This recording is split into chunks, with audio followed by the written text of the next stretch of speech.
Welcome to Small Talk, where each week we sit down to discuss the sermon-based small group questions at Wallula Christian Church.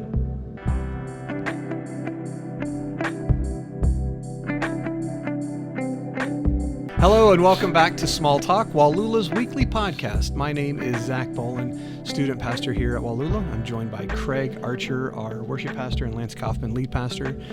We are continuing on in the book of James. We're dealing with the second week. Dealing with temptations is what we're going through, the second part of James chapter 1. So we will be jumping into that shortly, but before we do, we will start off with the icebreaker question, and it goes like this. If you had to bring a dish to a potluck dinner, what are you bringing? What is your go-to, like, in a sense, you got it, you're good at this, you're known for this, I don't know, whatever. Whoa, what about you? I realized that I don't bring dishes to potlucks. I bring desserts. Oh, okay. That counts. Okay. And most of the time, it's like, well, for instance, the last thing we did here, what was it? I'm totally blanking now. The chili cook-off? Yeah. During January? Yes, I think that's it. Yeah. I went to the store and bought just the refrigerated cookie dough, monster cookie. Yeah. Had people fooled. Thought I made it from scratch. Mark Gorleone was like, "These are amazing." So wait, what is it? And I just said, "Thanks, Mark." Mm-hmm. Wait. Oh, okay. So you bought cookie dough and made cookies. Yeah, you just break them apart and put them in the oven. Side note, I saw this thing where you could buy cookie dough as is and just eat it. Oh, yeah. But it's not refrigerated. It's like, yeah, you could just get it. Interesting. Yeah. And so I don't know how good that would be. So I'm thinking you just set out a thing. That's like new to you? You can always buy cookie dough and No, but it wasn't refrigerated. Just eat it. Yeah, I know. The non-refrigerated it was designed to be. I shouldn't say always. It was designed to be. It's kind of like at Dairy Queen if you get a cookie dough blizzard. It's just these bits of cookie dough that are just setting out with all the other. It's got extra when preserves in it. Yeah. Haley and I were in Springfield, Missouri, and we went to a place that's like an ice cream shop, but it's just cookie dough, and they just scoop out cookie dough, and you can put toppings on it and stuff. Yeah. Did you go there? We did. Oh, it was great. Okay. Yeah. Was it other different types of cookie dough, like chocolate chip, peanut butter, whatever? Okay. Yeah, and then you just pile stuff on. Interesting. Yeah. Okay. Well, there you go. So you're bringing the dessert. What's the name of the store? Salmonella. Yeah. From raw eggs, whatever that word is. Raw eggs or less. Now that I always thought it was the raw eggs. Turns out it's flour. Raw flour. What? Is like the thing now. People are like, oh, you can't eat raw flour. Raw flour. So it's not even eggs anymore that people talk about. So the guy in the store was like, don't worry, we bake the flour, and then we make the cookie dough. What? I don't know. I always thought it was the eggs. What? Yeah. I don't know. He only talked about the flour. That's crazy. That's awesome. Maybe he's eggless altogether. Yeah. So, So we didn't even really get an answer. So what are you bringing? Are you bringing cookies? Desserts. Cookies. Oh, desserts. Okay, yeah. Just maybe next time just cookie dough. That's a thing. Yeah, there you go. Yeah. I don't even have to put them in the oven. In my mind, I was thinking you made these cookie dough balls and you just left them out, and it's like, maybe which I still think would be people would like that. Oh, I think that would get taken up. The kids would be just. Also, sorry, Mark. Yeah. Secret's out. Didn't make them. Well, I'm probably gonna have to go to Springfield. If Zoe or Sherry listen to this, then it'll be like Haley said. That's right. There's this cookie dough store. We got to try it out. Go try that. That and Lambert's. So I was thinking about this too. For a long time, I was like when my family would say we got to bring stuff, everyone would be like, I can make this dish, I can make this dish, and I was always like the rolls or drink guy. I'm like, you just tell me what you need for the sides or for the what extra condiments. I can just whatever I can go buy on the way there. Yeah. But I recently, it's probably been our third or fourth time that I've come, and they asked me, I make these deviled eggs, and I'm pretty good at them. And it's just an easy thing that I was like, I'll try this out, and then brought them, and they're like, deviled eggs aren't easy. Oh, okay. Well, they are for me. I've never made them. Oh, really? Yeah. Yeah. So peel those suckers first of all. I know. That's not easy. Yeah, that takes time. It's funny because I've done it a few different times now where I learned the best way to boil them, and because sometimes they peel and they Yeah. They rip the skin, It's rough. and now I had these 2 egg holders, these containers. They hold like 18 eggs each, like half eggs. It's like a Tupperware Oh yeah, I've seen deviled that. egg holder. Yeah, I'm pretty legit. And so, but I always bring 2 trays, and one has smoked paprika on it, and the other one doesn't because my sister doesn't like it. So, Aw. but other people do. So I bring the regulars, the nude ones to, for her and everyone else. But yeah. And I like deviled eggs too. Like even if no one else wants them, like shoot, That's right. yeah, I'll eat them. Those are great. So, it's not really a cooking thing, but it is something. Yeah, it's a little thing I can do. Yeah. I think that's cooking. Okay, we'll call it. I don't know what else I'd call it. Well, in my mind, I'm thinking making a dish. I guess I have to boil the eggs, but I'm thinking. Well, you got to mix up all the. Yeah. Yeah. So, do you just scoop that stuff, whatever it is, the No. yolk in mayonnaise and Yeah, mustard? mustard. Yeah. Yeah. Salt And you pepper just and scoop that in, or are you piping? Yes. So I get a Ziploc bag, Whoa. put it in a cup, Now we're getting down to it. and then do it, and then snip the. I probably should Yeah. get like a baker's. Yeah, you because I'm should. wasting these good Ziploc bags, but like Right. a whole gallon of it, a gallon bag, and then I put it in, and Yeah. then Because you can take it to a whole nother level. I could do You like can- little designs. little tips and put Yeah. No, I snip it. what and you go. oughta do. Yeah. So I'm slowly building up my We ought to get them, what do you call that? A baker's I recently- piping bag? Yeah, yeah. I Probably a recently piping bought bag. some of the tips because Haley was making cupcakes for the kids' Really? birthdays. Yeah, So sure. I went and got the variety pack with the different Oh. ends. Yeah. So yeah, So there you go. you So go. I could be Walmart, doing that You can too. just borrow. All right. Well, maybe I should bring some into the office. because we're not using them now. Yeah. Birthday season is over.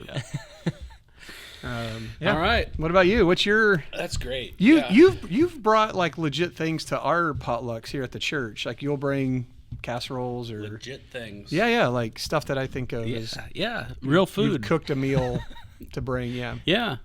Yeah.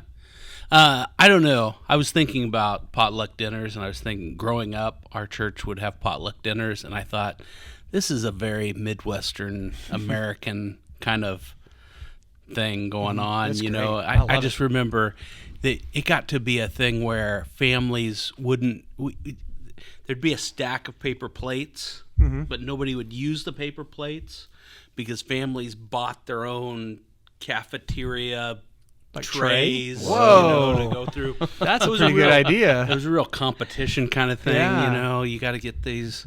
Everybody had their own, like a bowling team, except it was Yeah. for potlucks. You know, we've got our own stuff. And there was this family, but the mom in this family are named Judy Lee Hugh, and she made these cinnamon rolls. And I just remember everybody always, got to get in line first to get one of Judy's cinnamon rolls. And I just thought, well, I don't know. I don't know what Jesus would think about this Yeah. if we're, So the first shall be scheming first. to get first to get the cinnamon roll. And but I remember a lot of talk about Judy Lee Hughes cinnamon rolls, and so good memories about potluck dinners. I don't know. I think at like Sherry's family functions, I get asked to bring salsa a lot. And they're like, "Oh, you really make good salsa." Yeah, I chop up these tomatoes. You just make it. And I think most people just spectacular- aren't even making it. So It's a spectacular, Yeah. talent. Yeah, the chopping. Yeah, things. I think Yeah. most people think not even to make it. yeah, they just buy it. Just buy it. So like, whoa, homemade. Yeah. Yeah. So pico de gallo, is that what it's called? When You it's nailed just it. chopped up. Yes. Yeah. Yeah, very. Yeah. So That sounds. I would pretty go good. with that. That sounds good right now. Some kind of soup. We maybe. should have some right here while we're. Some chips and salsa. Yeah. That'd be. There's a Yeah. lot of We're really crunching good into for the the mic. listeners. Yeah. listeners. I probably wouldn't listen to that. Just mute it every time. If there's a button on here, we could. Craig will take it out in Yeah. post production. That took forever. It's like the longest podcast for him to edit. Crunch. It took 3 hours with all the Horrible idea. Okay. Well, very cool. Yeah. Well, so we have. Wait, what was yours again? cookies, deviled eggs, and salsa. Yeah. There. We got a party. Sounds like a party to me. Yeah. That'd be some serious post production for Yeah. sure. Yeah, you'd get some. We could do that. Yeah. Why does your breath smell like? What does it? What's wrong with you? There's so many smells. I've only eaten eggs and jalapenos today, and chocolate chip Sounds cookies. good. All right. Well, there you go. Now you know a little bit more about us. And Not to come to lunch. yeah, I know. Make sure there's more people bringing stuff if we were right. coming. All right. Well, we are looking at James chapter 1, verses 13 through 18. We're still in the middle of the trials and temptation section. And so specifically, we're looking at questions 3 and 8. And the first one is, it says, why does James warn us against blaming God for tempting us? Where are some other places that we point our finger when we're tempted or when we give in to temptation? And so the very first thing in verse 13, it says, when tempted, no one should say, God is tempting me, for God cannot be tempted by evil, nor does he tempt anyone. So kind of from that idea, why does he warn us not to do that? Yeah, what'd you have? Yeah, so the first part is warning against blaming God for tempting us. Because I think if you were to do that, then that hinders us from just understanding who God is, paints a different picture of who he is. Because if you think about if that actually happened and God tempting us, which would lead us into sin, God in his character and his love for his creation doesn't desire us to fall into sin. Right. And so that's not what he's going to do. And so in verse 14, I think it is, James says, but each person is tempted when he is lured and enticed by his own desire. And so I was reading a commentary, or maybe it's online, an article, and there was a picture of someone holding, illustration of someone holding up a mirror. And, looking at this passage, it's like, okay, when we're thinking about temptation, we have to look at ourselves and our heart and what, kind of the gaps that we're trying to fill and chasing after our own desires and how we might be giving into those things. And thinking about okay, so where does our mind go in temptation? And if we, like Lance was talking about at the end of the sermon, that image of a fish chasing after some bait. What if that happens to us? What do we try to do? So okay, we can't blame God for doing that. Right. So I think a lot of the times we don't want to look in the mirror and we don't want to consider ourselves as what's going on. So we look at maybe other people and try to place blame on somebody else, or maybe a situation that we're in, a condition like tired or overwhelmed, that sort of thing. Something outside of us, we try to look other places. And so it's pretty black and white how he says it right there. It's like, well, when we're tempted, we need to look at our own desire, our own self, look inward, and then do some wrestling with that and see what's going on inside of us. And so that's what I was thinking about that.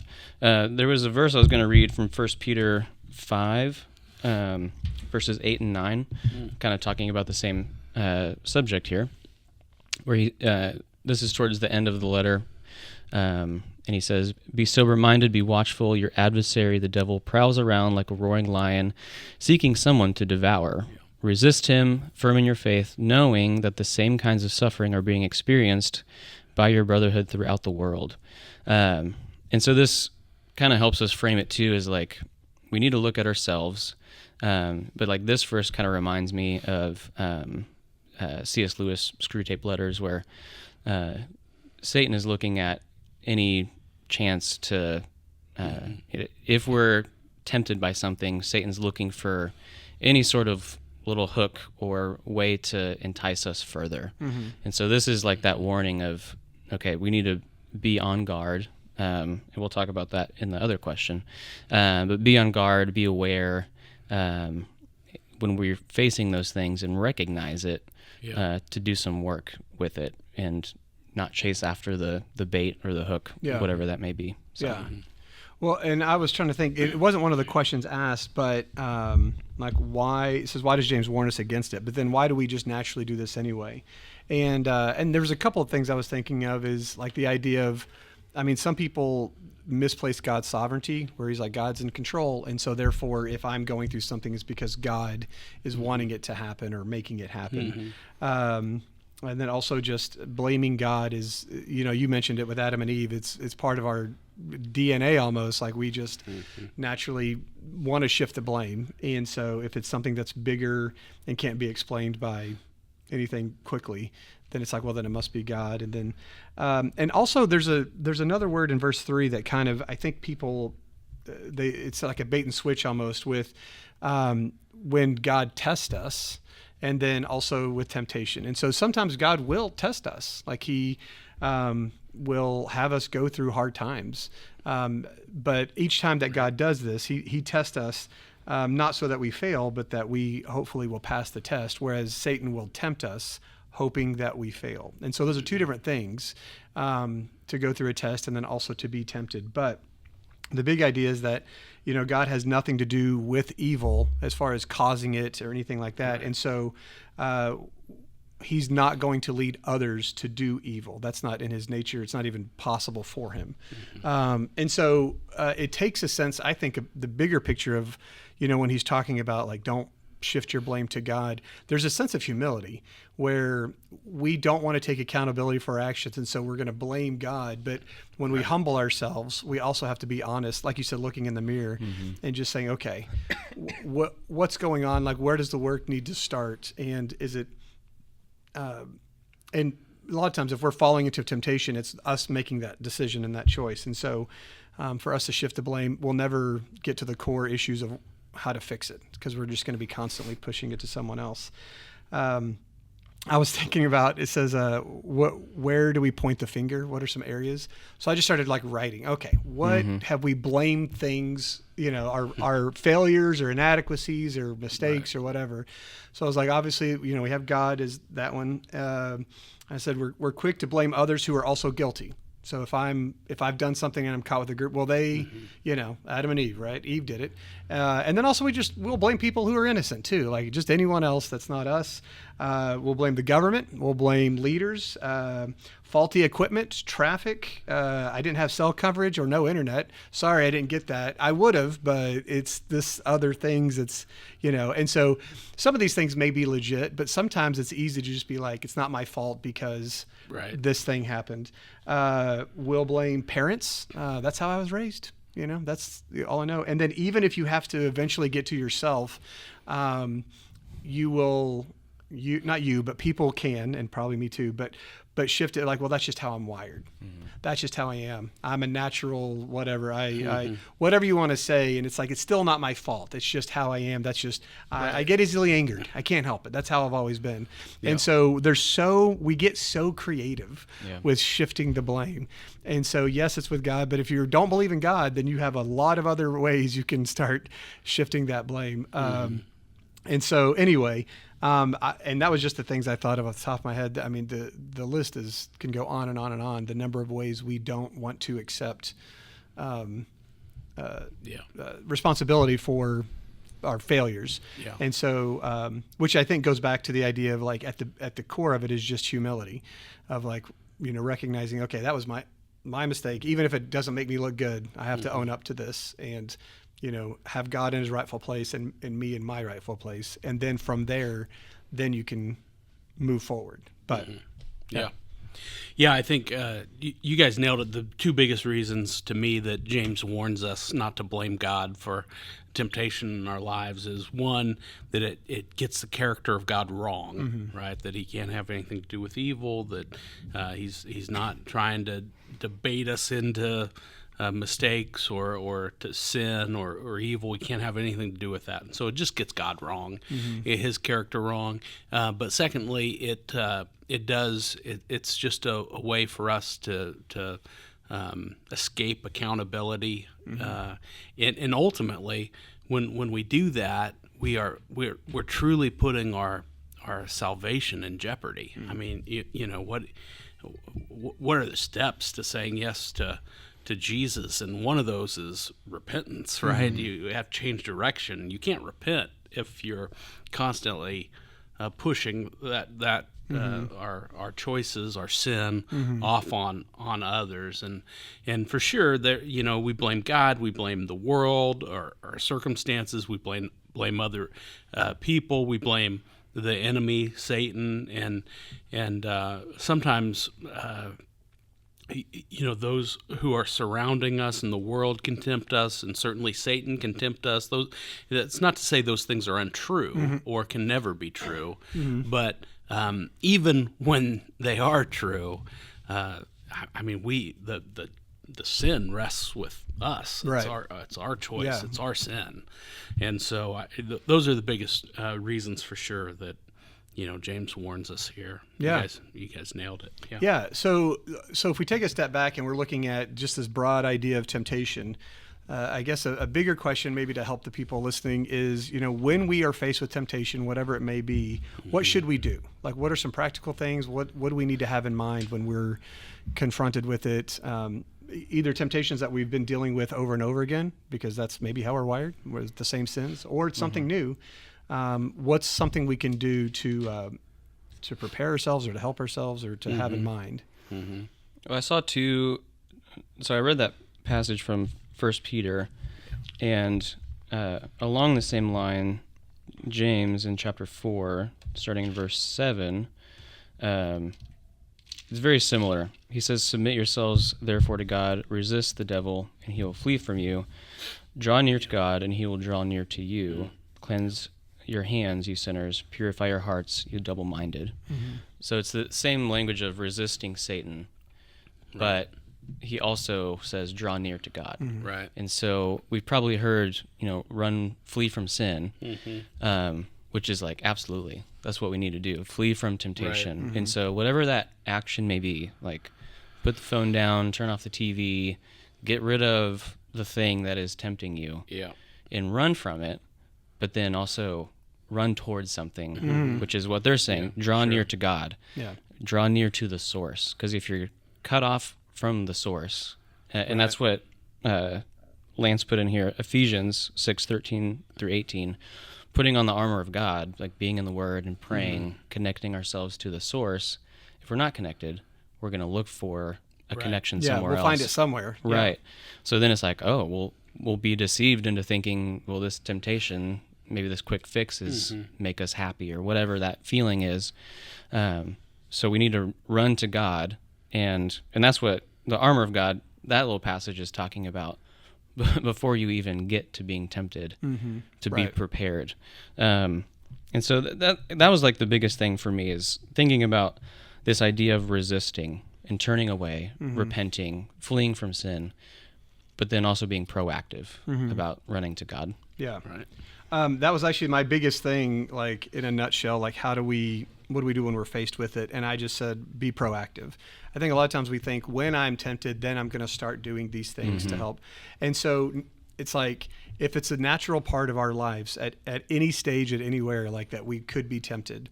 Then instead of waiting for it to happen, to be proactive before it happens.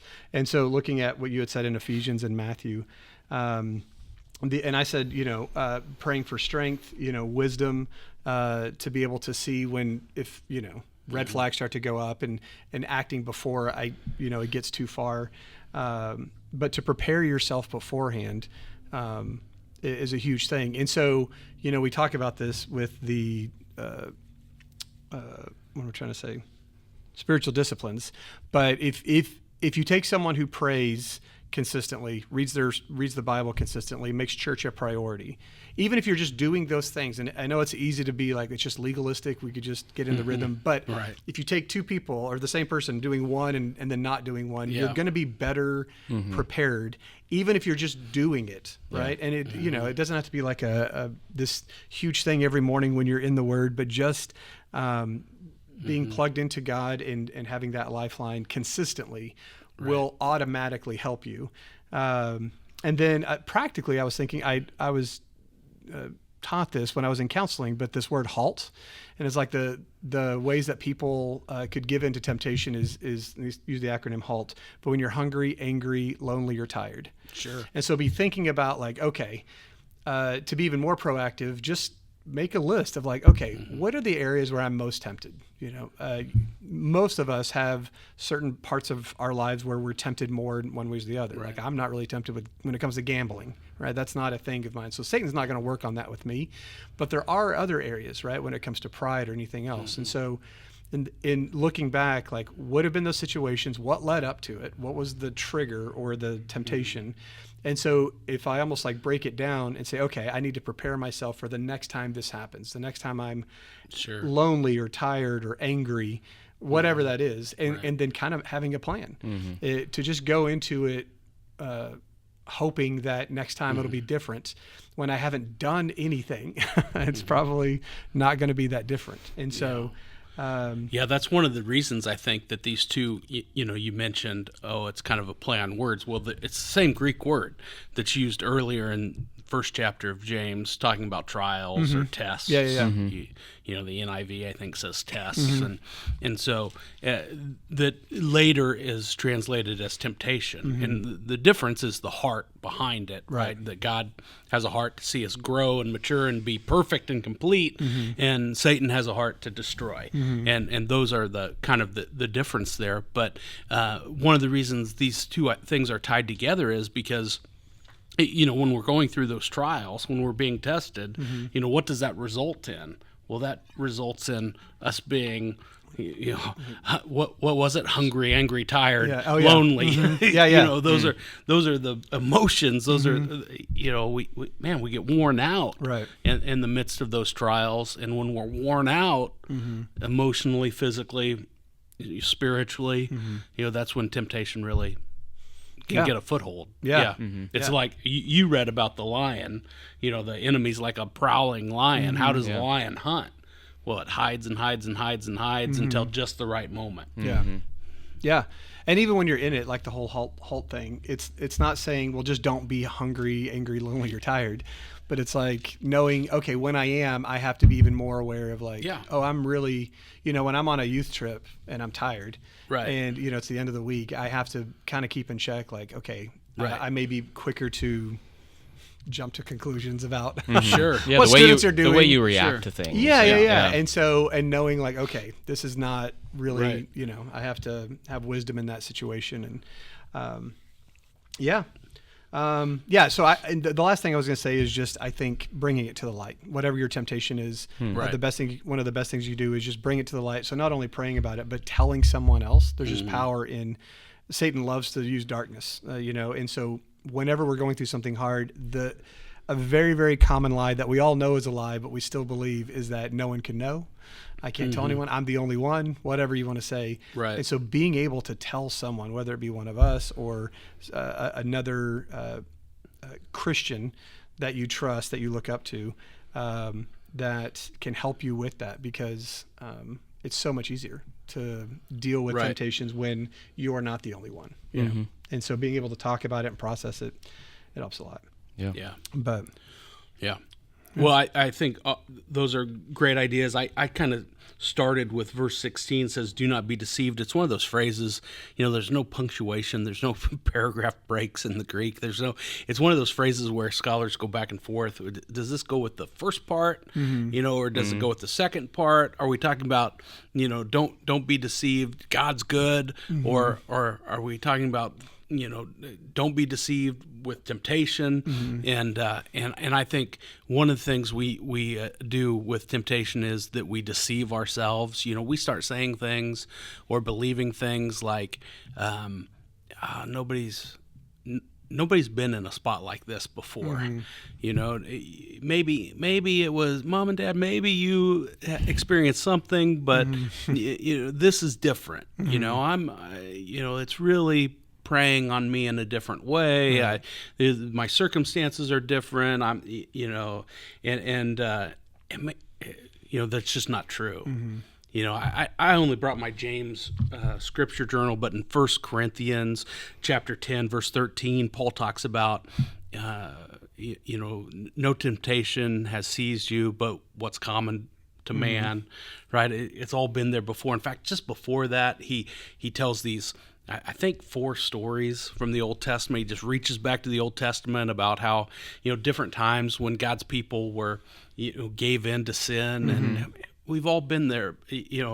Nothing new under the sun, and that's true with temptation. Yeah. And the first thing we can't be deceived about is, start thinking that, well, I mean, maybe you went through something, but I'm going through something totally new and different. And you're probably partially right. Every circumstance is different, and James says we give into our own desires, right? And everybody's shaped a little different, and everybody's circumstances are a little different. But sin is sin is sin, and everybody. There's no new temptation out there. You look through the Old Testament. I bet you're finding whatever temptation you're dealing with. It might maybe manifests itself in a 21st century way, but I bet you can find it. Yeah. You can find that desire or lust in Scripture, and so people. There's no temptation that's unique to us, and so just know that. Which is both I kind of depressing and reassuring. I was going to think, right? that I think there's some sort of comfort in that, like, oh, I'm not alone. Sure. Like no one likes to go, if you're going to go to a movie, even if you're sitting in the dark, it's to go by yourself is a little, Yes. You like to go with someone, even if Yeah. it's something, like we're made for community. And so knowing that like, Right. hey, what I'm going through is not unique to just Right. me can be a comfort, I think. Yeah. Well, in the 1 Corinthians chapter 10, verse 13, Paul says God's going to provide you a way out, right? And so one of the ways he provides us a way out is by reassuring us that people have gone through this before. And even if we're learning from their mistakes in that, well, they gave into this temptation and they're dealing with this consequence to their sin now, we can still learn from that and realize, and maybe sometimes that's a wake-up call. Man, I don't want to deal with a consequence like that. I want to get out of this. And so we just have to be aware of that. You guys have kind of talked about that already, and there's nothing new. There's a way for us to get out. I just wrote down, these have been mentioned, like pray, right? Stay connected to God. Flee, run away, for sure, is good. Community, in that, sometimes in student ministry, I would tell students, some of you need to be at these, beer parties. You need to be reaching out to these people, your friends who are pagans. You need to share Jesus with them. Oh, by the way, don't go alone. Yeah. Right? Yeah. Because you need support. You need help to make the right decisions. And so we need community. And I think we need a long-term plan. It's kind of a big picture view here of that, we need a plan to stay close to God. So those things you were talking about, being in His Word and praying and being a part of a family to worship together and be in church and that's part of a long-term plan. And the things you mentioned, maybe it's you need to get rid of the phone or whatever, and we convince ourselves that we need this stuff in our world today. And believe it or not, you can survive without. Yeah, there was at KU and the college ministry that I've worked with for a while, there was a student one year that had a flip phone for almost the whole school year. And the first time that he had that, and it was like after the worship service and he pulled it out, people were just astonished that he didn't have a smartphone. Yeah. Because we feel like, this is like a necessity, a thing that it's just, we have this and we need it. And he people were like, why'd you do that? And it was basically like, well, I waste too much time on my smartphone. Well, and it's just like that with in was it Matthew 5 when Jesus is talking about, if your eye causes you to sin, gouge it out. If your hand causes you to sin, cut it off. Like doing whatever it takes. So if I have these temptations that, man, I just don't think I just keep falling into it. It's like, okay, then what do I need to cut off? Yeah. What do I need to get rid of? Even if it's like hurts at first, it'll be better in the long run. And so it goes back to, you said being proactive. Yeah. Doing what it takes. Yeah. Yeah, I think I'm kind of stuttering and jumping in here. I'll just trust Craig to fix that in editing, but it never. Yeah, don't fix that. Just let me sound Let 'em goofy. see. Yeah. But you're right, Zach. That I think Jesus was using hyperbole. Right. He didn't mean really gouge out your eye. But if you think, oh man, I'm looking at that and I need to gouge out my eye, that would really hurt. Right. That would be really painful. And that's true. You give up your smartphone and that it's going to hurt a little. There are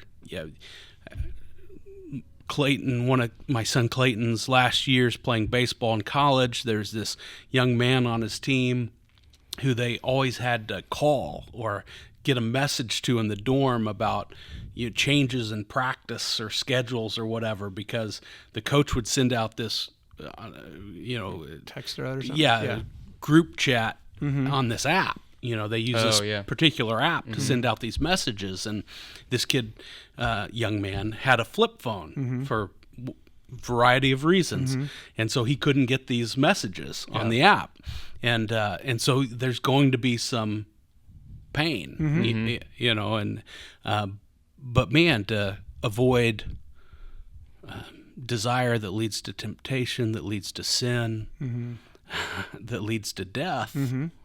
It's probably worth it. Yeah. Yeah.